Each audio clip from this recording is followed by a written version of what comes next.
오늘은 요한복음 1장 4절에서 18절을 통해서 그의 영광을 보니 라는 제목으로 하나님의 말씀 증거하도록 하겠습니다. 성탄절이 되어도 과거하고는 다르게 별로 이렇게 캐롤도 들리지 않고 또 어디를 가도 특별히 성탄절이라는 느낌이 들지 않는 모습을 좀 보게 되어집니다. 이러한 모습들을 봤을 때 우리 사회에서 기독교의 어떤 영향력과 또 흐름들이 많이 사라져간다는 좀 안타까움이 좀 생겨나게 되어집니다.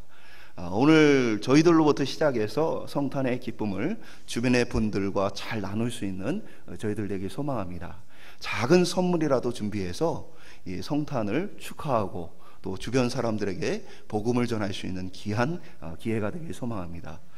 제가 있던 이제 중동 지역에서도 한 교수님이 이제 크리스찬 교수님이죠. 이제 학생들하고 이야기를 하고 뭐 수업을 하는데 학생 중에 하나가 이제 무슬림이죠. 무슬림 학생이 크리스마스인데 우리 파티 안 해요라고 얘기를 했다고 그러더라고요. 무슬림들은 이제 크리스마스 안 지키는데 이게 전 세계적으로 이제 크리스마스가 이제 많이 이렇게 지켜지니까 우리도 좀 모여가지고 좀 파티 같은 거 해야 되는 게 아니냐. 그래서 이분이 안 그래도 이제 복음을 전하고 싶은 마음이 많이 있었는데 그것도 무슬림 학생이 우리 크리스마스니까 파티하자고 그래서 참 크리스마스를 알차게 보낼 수 있는 기회가 됐다는 얘기를 들었습니다. 오늘 기독교란 참 독특한 복음과 신앙을 가지고 모여지는 사람들입니다. 신앙생활을 하다 보면 이러한 기독교의 어떤 조금 다른 모습들 때문에 많은 분들 중에는 좀 염려를 하시거나 걱정하시는 분들이 계십니다. 그래서 이제 종종 이런 얘기를 들어요.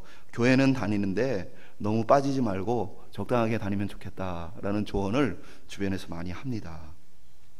너무 교회에 빠지면 왜냐하면 누구도 말릴 수 없는 사람이 된다. 그러니까 그런 사람들을 주변에서 많이 보다 보니까 사람들이 예수는 믿되 적당히 좀 믿어라 라는 얘기를 많이 합니다. 이것은 뒤집어 보면 과거에 예수 믿던 우리의 신앙의 선배들이 예수님을 잘 믿었다는 증거입니다. 근데 오늘날에는 이런 얘기가 좀 많이 희미해집니다. 예수님을 믿어도 할 거 다 하고 예수님을 믿어도 어떻게 보면 안 믿는 사람하고 별로 차이가 안 나다 보니까 그냥 교회를 다니나 보다 라고 생각하는 오히려 그런 시대를 우리가 좀 살고 있습니다. 오늘 예수님을 믿는다는 것은 그리고 예수님은 이 땅에 오신 것을 받아들였다는 것은 완전히 새로운 삶을 산다는 의미를 이야기합니다. 천국의 사람 리쿠안이라는 소설이 있습니다. 이게 중국의 가정교회를 배경으로 실제 일어났던 많은 이 시대 사상과 배경을 바탕으로 쓰여진 이 소설입니다. 이 소설은 이 두 주인공이 등장하는데 중국인인 리쿠안과 그리고 미국인인 벤 필딩입니다. 이 두 사람의 청년은 미국 하버드 대학교에서 룸메이트로 함께 공부를 했던 사이입니다. 이 대학 시절에 만났던 이 두 사람은 어떻게 보면 이 대학 안에서 예수님을 믿고 따르고 알게 되어서 신앙 안에서도 서로 좋은 교제를 나누었습니다. 20년이 지나고 나서 이들의 모습은 어떤 모습이었을까? 대학 시절 예수 그리스도 안에서 함께 교제해야 했던 이 두 사람 중에 이 한 사람인 리쿠안은 하버드대 졸업 이후에 학교에서 교수로 남아달라는 이 학교의 제안을 거절하고 자신의 고향인 중국으로 돌아갔습니다. 그래서 20년 동안 어떻게 보면 이 두 사람은 잘 만나지 못하고 연락하지 못하고 지내는 상황이었어요. 반면에 이제 벤 필딩은 하버드대에서 경영학과를 전공하고 나서 미국의 큰 기업에 촉망 맞는 차기 사장으로 준비를 하고 있었습니다. 그러던 중에 이제 중국 시장이 빠르게 열리면서 중국 진출을 위한 이 파트너로서 20년 전에 자신과 룸메이트였고 함께 있었던 리쿠안이 반드시 중국에서 뭔가 대단한 인물이 됐을 것이라고 생각을 했어요. 그도 그럴 것이 이제 하버드에서 유학을 했고 그러니까 본국에서 뭔가 중요한 일을 할 거라고 생각을 하고 중국 진출의 파트너로서 리쿠안을 다시 만나면 굉장히 빠르게 그리고 정확하게 중국 사업을 할 수 있을 거라고 생각이 들었습니다. 근데 리쿠안을 찾아서 만났는데 이 중국인 리쿠안은 교수도 아니고 사업가도 아니고 아주 초라한 집에서 열쇠 수리공으로 살고 있는 모습을 발견하게 되어집니다. 그가 어떻게 사는가를 봤더니 밤이면 조용히 누군가를 만나고 무언가를 숨기기도 하고, 그리고 사람들과 알 수 없는 거래를 하는 모습을 보게 되어집니다. 1990년대 중국 기독교는 심한 박해와 탄압 속에 있었습니다. 리ኳ는 어떠한 세상의 영광을 구하기보다 열쇠 수리공으로서 복음을 증거하며 하나님 나라를 위해서 살고 있었던 것이죠. 벤필딩이 20년간 사장이 되기 위해서 지금까지 모든 삶을 회사에 걸고 달려왔던 그 걸음을 알고 있는 리ኳ니 서로 만나게 되어지자 중국인 리ኳ니 큰 기업의 이제 차기 사장이 될 벤필딩을 향해서 이렇게 말합니다. 자네는 그렇게 작은 것을 소망하느냐? 큰 기업의 이 차기 사장이 될 사람을 향해서 그렇게 작은 것을 위해서 소망하며 살아가느냐? 왜 그렇습니까? 리ኳ안의 삶은 영광스러운 하나님 나라를 꿈꾸고 소망하는 삶입니다.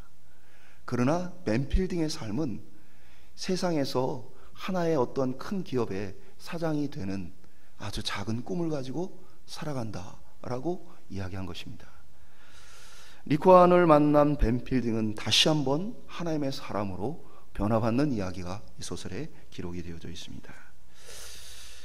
이 선교학에서는 이제 중국의 기독교인들, 북한의 기독교인들이 지금 얼마나 될까, 이 통계를 정확하게 낼 수 없어서 알 수 없지만 여러 추정치 중에 아마도 북한의 기독교인들이 40만 명 정도가 될 것이라고 추정을 합니다.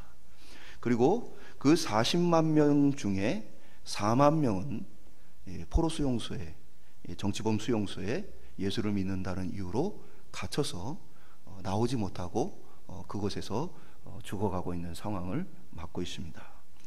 제가 중국에서 만났던 이제 탈북인들도 보면 우리의 생각에는 탈북을 해서 중국에서 이제 자리를 잡고 그리고 그들이 이제 산다면 얼마나 좋겠느냐라는 생각을 하고, 또 필요하면 한국이나 제3국으로 망명을 신청해서 신앙생활을 자유롭게 할 수 있을 거라고 생각드는데, 제가 만났던 많은 분들은 다시 북한으로 들어갈 꿈을 가지고 있었습니다. 그 이유는 예수 그리스도의 복음이 북한에 증거되어야 한다는 하나님의 부르심과 사명 때문이었습니다.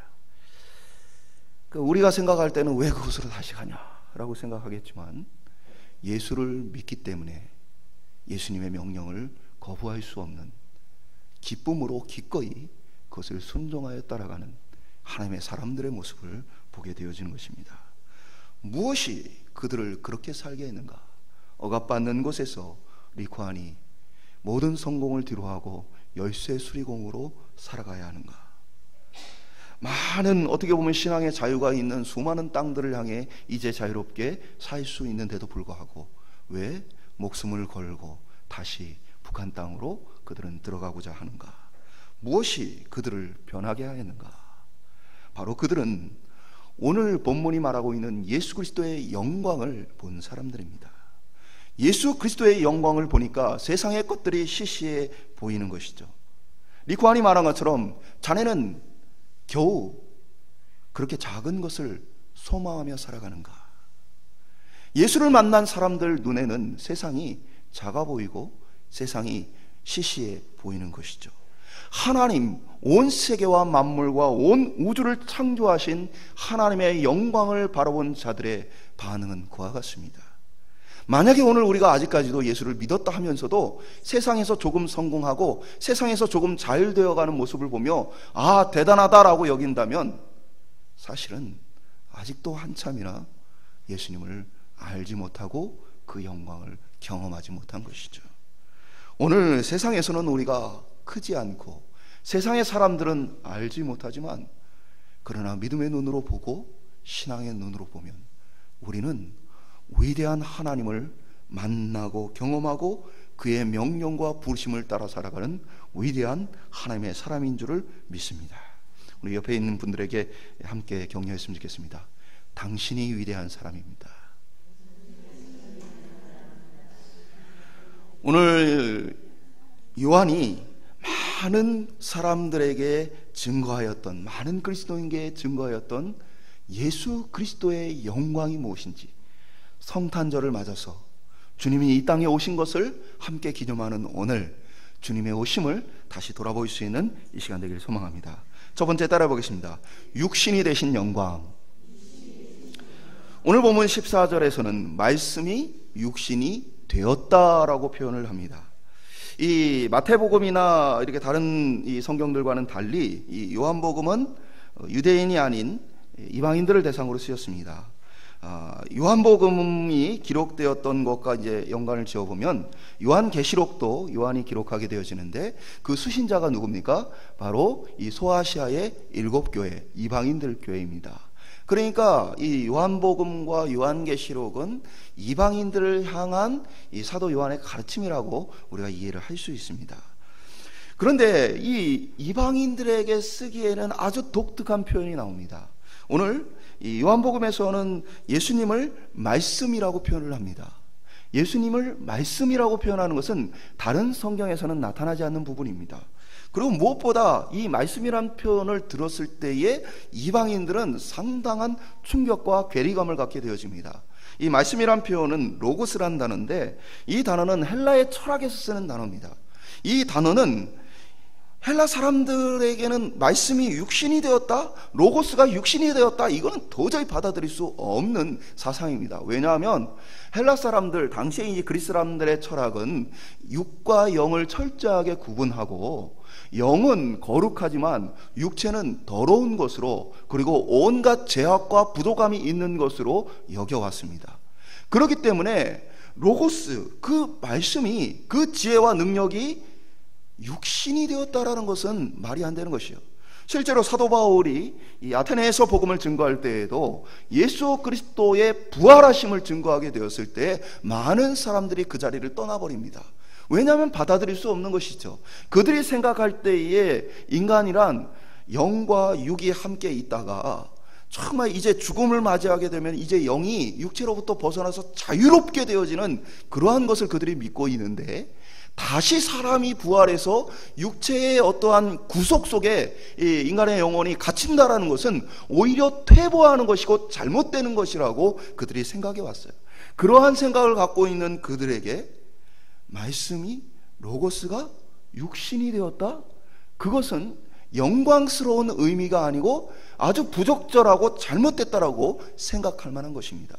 실제로 이러한 이 헬라의 사상에 젖어들었던 사람들 속에서는 예수를 믿음에도 불구하고 성경대로 받아들이지를 못하고 그들이 생각하기를 어떻게 거룩하신 하나님이신 예수님이 육체를 입을 수 있느냐, 육신으로 올 수 있느냐. 그래서 그들 속에는 심지어 가현설이라고 해서 예수님이 실제로 이 땅의 육체로 활동하셨던 것이 아니고 사람들의 눈에만 육체로 보였을 뿐이지 사실은 육체가 아니다라고 주장하는 사람들까지도 이 초대교회에 있었던 모습을 보게 되어집니다. 실제로 이 육체라는 단어는 sarcas라는 단어가 쓰였는데 성경 대부분에 굉장히 부정적으로 쓰이는 단어입니다. 이것은 죄 가운데 빠지기 쉬운 인간의 연약함을 보여주는 것이고, 죄인인 우리 상태, 곧 하나님의 형상이 파괴되어져 버린 그러한 상태의 모습을 가리키는 것이 바로 이 육체, 육신이라고 번역되어진 단어입니다. 여기에서 우리는 참으로 말도 안 되는 또 하나의 표현을 보게 되어지는데, 예수님은 원래 요한복음에서 존재한다라는 단어로 표현합니다. 태초에 말씀이 계시니라. 그래서 계시니라라는 단어는 뭡니까? 존재하신다. 왜냐? 예수님은 그냥 하나님으로서 존재하시는 분이에요. 누군가가 만들고 태어나고 생겨나는 분이 아니에요. 그래서 그냥 예수님은 존재한다라는 표현이 합당한데, 오늘 본문에 말씀이 육체가 되어 할 때 이 되어라는 단어는 존재한다라는 단어가 아니라 태어나다라는 단어를 가지고 있습니다. 이 단어는 예수님과 세례 요한을 소개할 때의 차이이기도 합니다. 예수님을 소개할 때는 그는 존재하신다라고 표현했지만, 세례 요한을 표현할 때에는 그는 태어났다, 생겨났다라는 단어를 이 원어가 사용하고 있어요. 근데 오늘 우리가 읽은 이 본문 속에서 말씀이 육신이 되어라고 할 때 이 되었다라는 단어는 태어났다라는 단어입니다. 그러니까 예수님이 육신으로 태어날 수 없는 존재인데 태어나게 되었다라는 사실을 이야기해 주는 것입니다.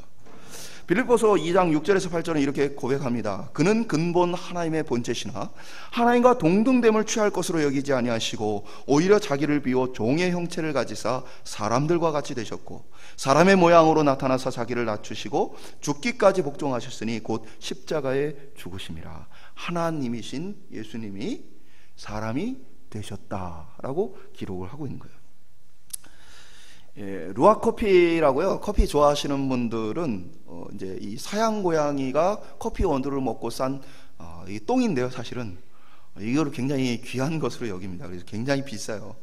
비싸다 보니까 인도네시아 같은 데서는 이 사양 고양이를 잡아다가 이렇게 케이지에 가두고 그리고 거기에다 계속 이 커피를 먹게 합니다. 원래는 이제 사양고양이가 커피만 먹는 게 아니고 여러 가지를 먹는데 이제 커피를 먹고 이 커피를 이제 이 똥으로 다시 싸는 거예요. 그거를 이제 가져다가 이제 먹는 건데 이게 워낙 가격이 비싸니까 사양고양이를 잡아다가 계속 커피를 먹인 거예요. 그러니까 이제 자유를 빼앗기고 그 다음에 제대로 먹고 싶은 것들을 먹지 못하는 것 가운데 때로는 이 사양고양이들이 털이 빠지고 그리고 막 이상행동을 하고 그러한 이제 모습들을 보게 되어집니다. 그러니까 그가 가지고 있는 자유와 모든 것이 다 빼앗기고 말살되어진 케이지 속의 사양 고양이.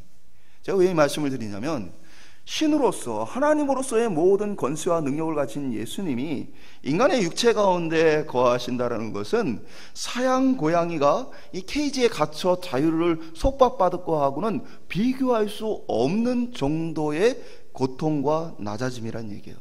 자신의 하나님으로서의 자존심을 다 내어버리고 자신이 마음껏 펼칠 수 있는 권세와 능력을 제한하고, 그러니까 예수님께서 이 땅에 오셨을 때 여러 가지 기적들을 보여주셨지만 사실은 대부분의 기간 동안 예수님 뭐 하셨어요? 자신을 제한하셨어요. 성경은 가나의 혼인잔치에 예수님의 첫 표적이 나타났다라고 기록을 해줍니다. 일반적으로 예수님이 30세에서 33세까지 공생애의 사역을 감당했다고 보면 예수님이 태어나서부터 30세가 될 때까지 30년의 기간 동안은 뭐 하셨다는 얘기예요? 한 사람의 인간으로서 자신의 모든 신적인 권능과 능력을 제한하시고 이 땅에서 한 사람의 사람으로 살아가셨다는 거예요. 그러면서 모든 죄와 유혹으로부터 자신을 지키시며 순종의 길을 걸어가셨다는 것을 보게 되어집니다. 그러니까 하나님이 이 땅에 인간으로 오셨다는 건 어마어마한 고통과 사실 말할 수 없는 이 모습이라는 것이에요. 그러한 하나님이신 예수님께서 육체가 되실 만큼 우리를 사랑하신 것이 바로 영광입니다. 엄청난 사랑의 영광입니다. 우리로부터 모든 감사와 찬양을 받으시기에 합당하신 영광인 것입니다. 오늘 우리가 예수를 믿는다라고 하고 성탄절에 주님의 오심을 돌아볼 때 우리 자신을 돌아봤으면 좋겠습니다. 예수님은 나를 위해 신적인 모든 능력과 자존심을 꺾고 육체가 되어 이 땅에 오셨어요. 그러면 우리는 어떨까 한번 돌아볼까요? 내가 예수님을 믿기 위해서 자존심을 얼마만큼 꺾고 계십니까? 나는 예수님을 믿고 따르기 위해서 얼마만큼 내 삶의 우선순위를 예수님께 드리고 있습니까?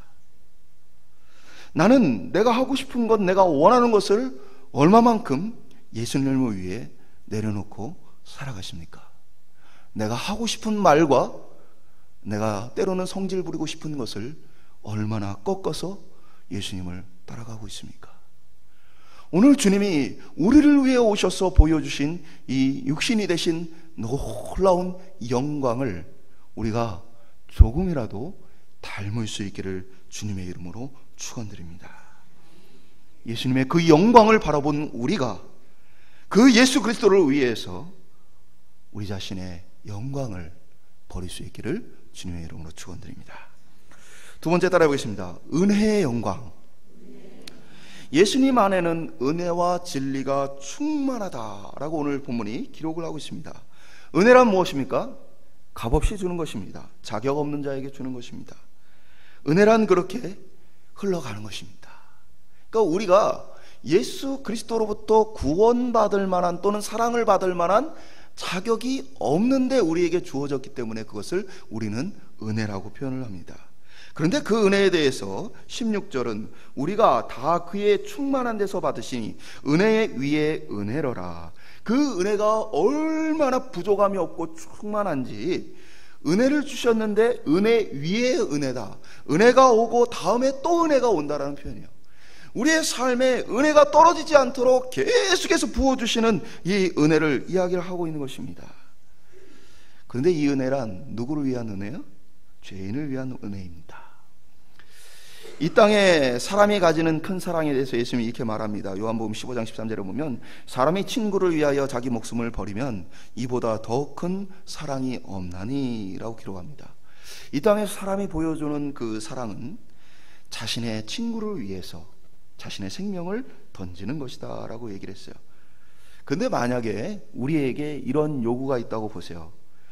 과거에 이제 수원에서 20대 여성을 잔인하게 이 토막내 살인했던 오원춘이나, 아니면 이제 곧 출소를 앞두고 있는 아동 성폭행범인 조두순이나, 아니면 수많은 사람들을 이렇게 비참하게 죽인 이 화생 연쇄 살인범인 이춘재, 이러한 사람을 대신해서 당신이 죽으십시오 라고 얘기하면 여러분의 반응은 어떠시겠습니까? 너무 억울할 것 같죠? 예, 맞아요. 내가 좀 착한 사람, 좋은 사람, 괜찮은 사람을 위해 내가 죽는다면 그래도 내가 좀 어떻게든 희생하겠다는 마음으로 각오를 해볼 수 있겠지만, 이러한 사람들 대신에 네가 죽어라 라고 얘기한다면 받아들이기가 쉽지 않을 것입니다. 근데 오늘 예수님의 영광은 뭐예요? 은혜 위에 은혜는 죄인인 우리를 위한 죽음입니다. 우리가 예수님께 살려달라고 요구해서가 아니고, 한 번이라도 잘못했다라고 빌어서가 아니고, 한 번도 우리가 어떠한 뉘우침을 통해서 변화받아서가 아니고, 아직 죄인 되었을 때에 여전히 자격이 없고 주님 보시기에는 어떻게 보면 우리가 생각하는 오원춘이나 조두순이나 아니면 이춘재하고는 비교할 수 없는 극악한 죄인인 우리를 향해서 주님은 자신의 생명을 내어주기 위해 이 땅에 오셨다는 것이죠. 이것이 은혜이고 또 은혜인 것입니다. 은혜 위에 은혜라라는 생각하게 되었어요. 그게 뭘까? 은혜 위에 은혜라. 이 은혜란 한 번 주어지고 끝나는 것이 아니고, 그 은혜 위에 또 은혜가 부어지고 또 다음 은혜가 계속해서 부어지는 것, 이것이 뭘까 생각하면 예수 그리스도의 죄인인 나를 향한 사랑이 얼마나 깊은지를 보게 되어지는 것입니다. 죄인인 내가 예수 그리스도를 만나서 변화받고 구원을 받습니다. 예수를 위해 살겠다 다짐하고 각오합니다. 그런데 또 죄 가운데 거하는 거예요. 한 번 예수님이 속고, 두 번 속고, 세 번 속고, 우리 예수님은 날마다 우리에게 속으십니다. 본질적 죄로부터 벗어날 수 없는 우리의 수많은 고백들을 돌아볼 수 있게 소망합니다. 조금 은혜 받았을 때, 주님 제가 이렇게 하겠습니다, 이렇게 살겠습니다, 제가 주를 위해 이렇게 헌신하겠습니다. 우리의 수많은 고백과 수많은 약속들, 우리 주님은 오늘도 속고 내일도 속으면서도 우리를 향한 은혜를 거두지 아니하십니다. 이것이 바로 충만한 은혜입니다.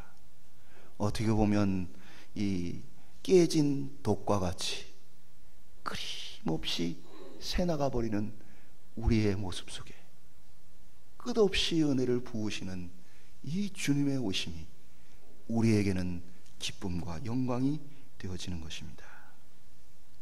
예수님은 그러한 우리를 위해 죽으시되 억지로 고난을 참으신 것이 아니고, 성경은 그것을 기뻐하셨다라고 기록합니다.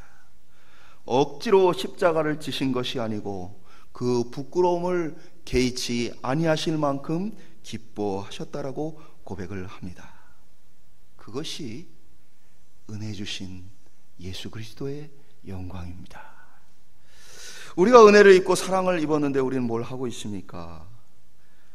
요한은 우리에게 이 은혜의 영광을 소개하며 그 은혜가 찬양 받으시기에 합당하다라고 고백을 합니다.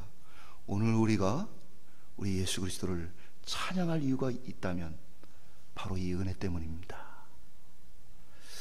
오늘 이 은혜를 충만하게 누리고 경험할 수 있는 저와 여러분 될 수 있기를 주님의 이름으로 축원드립니다. 마지막으로 따라해 보겠습니다. 독생자의 영광. 오늘 본문은 예수님을 독생자라고 소개를 하고 있습니다. 독생자라는 표현은 모노게네스라는 단어인데, 모노, 이게 굉장히 어려운 단어 같지만 쉽습니다. 우리가 이 음악 들을 때 이어폰 같은 거 보면, 스피커 같은 거 보면 모노, 그리고 스테레오 이런 게 있죠. 스테레오는 양쪽에서 소리가 들리는 거예요. 모노는 똑같은 소리가 같이 들리는 겁니다. 좌우 구분 없이 하나의 소리가 들리는 거예요. 그래서 모노라는 단어는 하나다, 유일하다 라는 뜻을 가지고 있는 단어예요. 게네스라는 태어났다라는 뜻입니다. 그래서 홀로 태어났다, 유일하게 태어났다 해서 이 한글 성경에 독생자라고 번역을 했습니다. 이 독생자라는 표현은 사실은 그것보다 훨씬 더 깊은 의미를 가지고 있습니다. 무엇이냐? 그분은 유일하게 이 땅에 나신 분이다. 앞에 예수님이 육신으로 나셨다라고 번역을 했어요. 원문은 육신으로 나셨다. 그래서 그분이 독생자다라는 표현은 같은 맥락 속에서 뭐예요? 유일하게 나신 분이다라는 표현하는 거예요. 하나님으로부터 유일하게 나신 분이다, 유일한 존재다라는 표현을 하고 있는 거예요. 그분은 바로 하나님이십니다. 이 땅에 있는 어떠한 선지자나 지혜자나 권력자 그 무엇하고도 비교할 수 없는 유일한 분입니다. 그러니까 우리가 이제 많은 이단들이 얘기를 해요. 하나님이다, 뭐 예수님이다, 성령이다 자신들을 이야기하는데 성경은 이미 뭐라고 선언했어요? 그분만이 유일하게 하나님으로부터 이 땅에 나신 분이다라고 선언하고 있어요. 독생자라는 표현은 그냥 하나님의 홀로 난 아들이라는 뜻이 아니고 이 땅에 오신 분 중에 유일하게 하나님으로부터 나신 분이라는 뜻을 가지고 있는 거예요. 그러니까 어떠한 이단 사이비의 교주도 자신을 하나님이다, 예수님이다 말할 수 없는 거예요. 모노게스는 한 분뿐입니다. 그래서 예수님의 유일성, 예수님 외에는 안 된다는 이 표현은 요한복음에도 계속 나오는데 14장 6절에 보면 예수께서 이르시되 내가 곧 길이요 진리요 생명이니 나로 말미암지 않고는 아버지께로 올 자가 없느니라. 뭡니까? 유일하다, 다른 길이 없다, 나 말고는 다른 것이 없다라고 분명하게 선언하시는 모습을 보게 되는 거예요. 그러니까 오늘도 자신이 재림 예수다, 아니면 자신이 어떠한 것이다 말하는 것들에 귀를 기울일 이유가 없는 것입니다. 왜냐하면 이 주님의 말씀은, 이 성경은 변함이 없어요. 그건 구약에도 신약에도, 우리가 주님 다시 오시는 그 어느 날까지도, 그리고 주님 다시 오신 이후에 영원하기까지 이 말씀 변함이 없습니다. 이 땅에 유일하게 오실 분은 그리스도밖에 없다는 사실입니다. 예수 외에 다른 이가 없다라는 부분에 대해서 성경은 또 다른 표현으로 디모데전서 2장 5절에 이렇게 표현합니다. 하나님은 한 분이시요 또 하나님과 사람 사이에 중보자도 한 분이시니 곧 사람이신 그리스도 예수라. 그리스도 예수 외에는 없다라는 표현을 다시 한번 하고 있는 것입니다. 하나님과 사람 사이에 특별한 어떤 누구도 존재하지 않습니다. 다 거짓말입니다. 예수 그리스도가 유일하고 충분합니다. 그분이 우리에게 충분하도록 은혜를 베푸시기 때문입니다. 그러니까 오늘 우리 가운데 어떠한 것도 주님과 우리 사이에 두지 않길 소망합니다. 가끔 이제 목회자들이 너무 이렇게 존경을 받다 보면 하나님과 성도 사이에 마치 존재하는 것처럼 잘못되어지는 경우가 있어요. 결코 아닙니다. 목회자도 어느 누구도 하나님과 성도 사이에 존재하는 게 아닙니다. 우리는 다 같이 성도일 뿐입니다. 제가 누누이 말씀드리지만 제 장례식장에 이 제 이름의 명패에는 다시 성도로 기억되어지기를 원합니다. 죽어서까지 목사 아니에요. 죽으면 그 사명을 다 마치고 다시 성도로 돌아가는 것입니다. 어떠한 명예도 권세도 없습니다. 하나님의 사랑받는 거룩한 성도로 돌아갈 뿐입니다. 그리고 하나님과 우리의 사이에는 오직 예수 그리스도 위에는 어느 것도 존재하지 않는다는 사실입니다. 여러분이 저에게 기도를 부탁하시지만 함께 기도해야 하기 때문에 부탁하시는 거예요. 그러나 기도를 제가 기도하면 더 잘 들어줄 거라고 착각은 하지 마십시오. 예수님이 저도 사랑하지만 여러분도 사랑합니다. 옆에 있는 분들에게 주님이 당신도 똑같이 사랑하신답니다. 그러니까 뭔가 어떠한 사람이 더 능력이 있고 누구의 기도나 누구의 어떠한 능력이 더 대단하다라고 여기는 모든 부분은 잘못되어진 거예요. 우리는 다만 하나님의 통로로서 쓰임받을 뿐이고 모든 영광과 능력은 주님으로부터 온다는 사실입니다. 그러니까 이 유일한 주님 외에 이 외에는 다른 것이 없다는 사실이에요. 예수님께서는 모든 믿는 자에게 하나님의 영, 그리스도의 영, 바로 성령을 우리에게 주셨습니다. 성령을 통해 우리를 이끌어 가십니다. 그러니까 우리가 어떠한 사람이나 어떠한 것을 쫓아갈 것이 아니고 오직 이 성령의 은혜와 역사를 쫓아갈 뿐이라는 것입니다. 사랑하는 여러분, 우리에게 영광이 무엇입니까? 영광이란 말의 단어는 생각하다라는 뜻을 가지고 있어요. 생각하다. 그러니까 하나님께 영광을 돌린다는 얘기는 뭐예요? 우리가 하나님을 생각하는 거예요. 나를 만드신 하나님, 온 우주를 지으신 하나님, 그 역사를 주관하시는 하나님, 죄인인 나를 위해 이 땅에 오신 예수님, 내가 주님을 거절하고 외면하고 내가 주님을 자꾸 거짓말로 속일 때라도 나를 버리지 않고 은혜를 계속해서 부어주시는 그 예수님, 내가 성령의 말씀하심과 성령의 역사하심과 감동하심을 때로는 내 욕심과 죄 때문에 거절하고 외면할 때에도 나를 버리지 않고 내 안에 머물러 계시는 성령님, 우리가 생각하는 것입니다. 성탄이란 무엇입니까? 성탄이란 특별히 주님 생각을 많이 하는 날입니다. 우리가 이 통합측하고 좀 이렇게 절기에 있어서 다른 부분이 있는데, 통합측은 12월이 시작되어지면 대림절이라고 해서 예수님의 오심을 기다리는 시간들을 같이 좀 준비합니다. 반면에 이제 저희 교단에서는 대림절을 따로 지키지 않습니다. 뭘 이게 지킨다 안 지킨다가 중요한 게 아니고 날짜가 중요한 게 아니에요. 이집트에서는 1월 달에 이 콥틱 교회는, 동방교회는 1월 달에 성탄절을 지킵니다.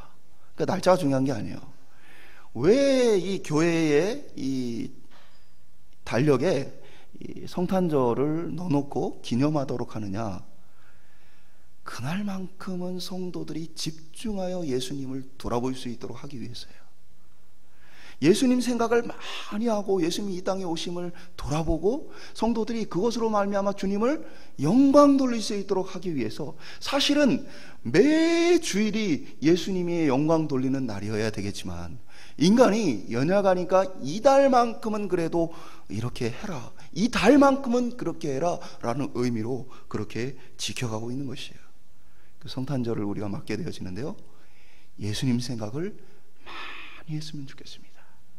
내 걸어왔던 인생의 걸음 가운데 예수님이 나와 어떻게 함께 하셨는지, 내게 어떻게 믿음을 주셨는지, 어떻게 나를 용서하시고 받아주셨는지, 오늘 이 땅에 오신 그 예수님이 하나님이신 예수님을 바라볼 때에 우리 속에 합당하게 주님을 높이는 그 영광과 그 권능과 그 모든 것에 합당하게끔 주님을 높일 수 있는 저희들 되기를 소망합니다.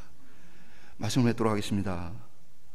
리코안의 말을 다시 한번 돌이켜보기 소망합니다. 자네 그렇게 작은 것을 소망하는가? 그렇게 작은 것을 소망하는가? 한 해가 저물어 갑니다.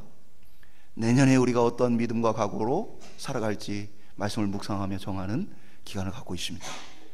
무엇을 소망하십니까? 혹시 리코안이 말하는 그 작은 것을 여전히 소망하며 내년을 바라보고 계십니까?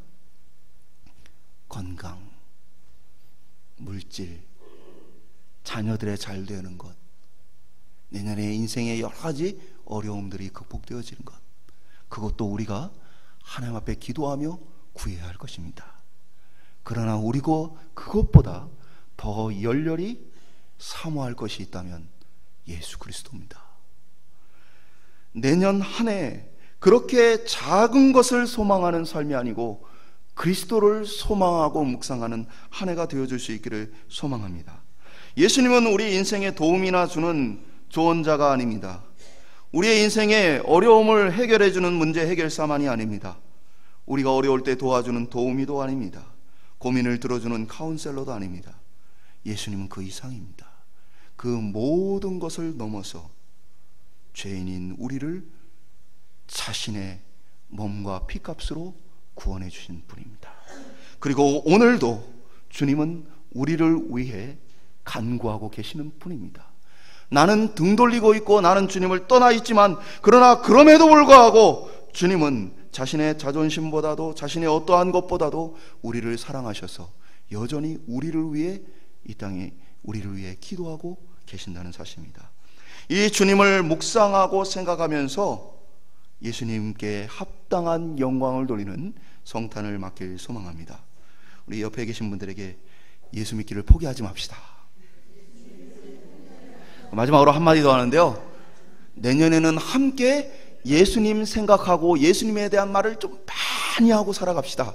한번 옆에 있는 분들에게 권면했으면 좋겠습니다.